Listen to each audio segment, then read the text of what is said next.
ڕێکخراوی سۆمای چاوان باوکاری خێرخوازان و وەک دەستێکی ئەمین موچەی 2 مانگ بەسەر 300 منداڵی بێباوکدا دابەش دەکات. موچەکە هاوکاریە بۆ خێزانی بێباوکان و هەر منداڵێک جگە لە مانگانەکەی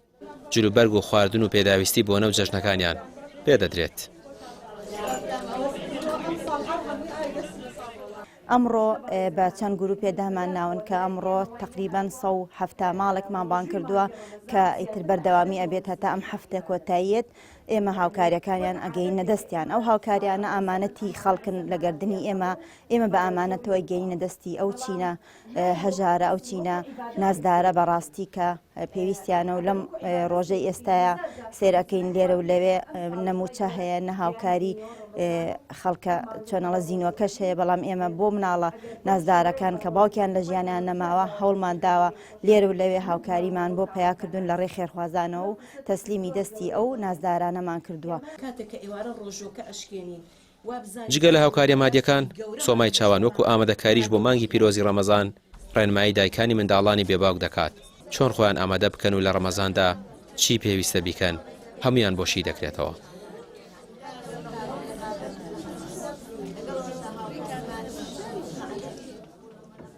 وەکو ڕێنماییە کە ساڵانە دووبارە ئەبێتەوە ئێمە ئاماژەمان بەوەدا کە پێویستە ئێوەی وەکو دایکان ئاگادار بن کە مانگی پیرۆزی ڕەمەزان هەلو فرسەتێکە لە بەردەستی هەر موسڵمانێکە کە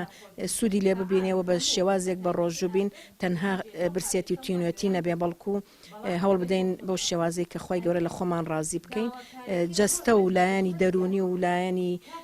بینین و بیستن و قسەکردن و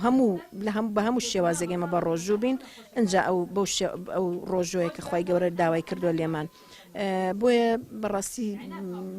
ینی یادکردنەوەی مانگی پیرۆزی ڕەمەزان ساڵانە پێشوازیکردن ینی